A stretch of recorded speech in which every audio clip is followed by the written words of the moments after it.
The consequences of this entire mortgage foreclosure crisis are devastating for cities like Baltimore. Subprime lenders would target minority areas for their products that were bad. It was essentially marketing bad products or poisonous products to minority communities. And they did that because they knew that those areas were particularly vulnerable to their practices for the reason that the folks who lived in those neighborhoods had been for many years denied prime loans. So they hadn't been able to get credit, they hadn't been able to get prime loans, so they were ready, willing, anxious to say yes to anything that came along. And so the subprime lenders and the predatory lenders took advantage of that. And that practice of literally targeting an area because of its racial makeup for a bad loan product is what we call reverse redlining. While many factors have contributed to our current recession, it was the implosion of the housing market that started the dominoes falling.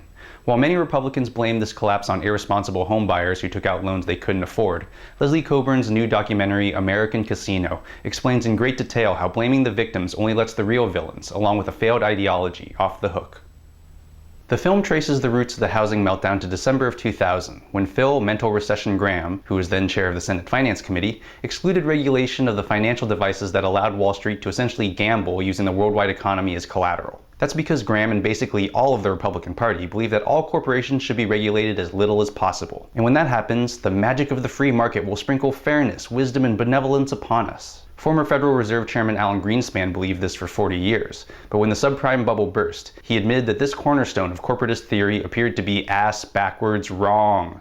Through interviews with experts, journalists, and repentant people from the finance industry, you get a thorough explanation of why subprime lending became such a debacle. The lack of regulation created a climate where lenders were encouraged to sell as many mortgages as possible, especially the more profitable subprime ones, even if there was no chance that a borrower could ever pay them back. Since the lenders made their money at the sale of the mortgage, not whether someone was able to pay it, it didn't matter to them if subprime mortgages were ticking time bombs, which also meant they didn't care if people got their lives and credit wrecked when they inevitably lost their homes.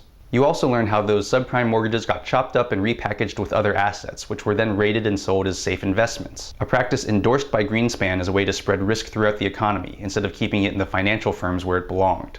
But in case investors were still apprehensive, they were allowed, for a small price, to make a bet that paid off if the borrowers didn't repay their loans, which was called a credit default swap.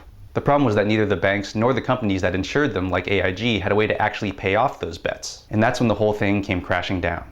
An American Casino spends a considerable amount of time with the people and communities the housing crisis landed on. In Baltimore, we hear the gut-wrenching stories of a teacher, a therapist, and a preacher who are losing their homes. These are good, smart people who are making major contributions to their struggling communities, but because of some greedy Wall Street assholes and a government that enables them, they end up living a nightmare. Did I mention that these three people are black? In an amazing coincidence, it turns out that black people were nearly 4 times more likely to be given subprime loans, even if they could afford the better prime ones. That's because the lending industry specifically targeted minorities, preying on the fact that many were hungry to own homes but had been unable to get loans in the past. This tactic of targeting minorities is known as reverse redlining, which I guess sounds nicer than overtly racist screwing. We should also remember that George W. Bush actively encouraged minorities to fulfill the dream of home ownership and called for an increase in minority home ownership by 5.5 million. Is there anything that guy can't utterly fail at? The film also goes to California, where bank-owned homes and their abandoned pools and yards become fire hazards and breeding grounds for mosquitoes, rodents, and disease. Meth labs, criminals, and squatters move into abandoned homes, further endangering communities and depressing home prices. The banks who own the homes are responsible for maintaining them, but guess what? They don't, and the communities pay the price. Like the film says, the American economy has become a casino, and the financial industry has become the house, and the house always wins, especially when they fix the game.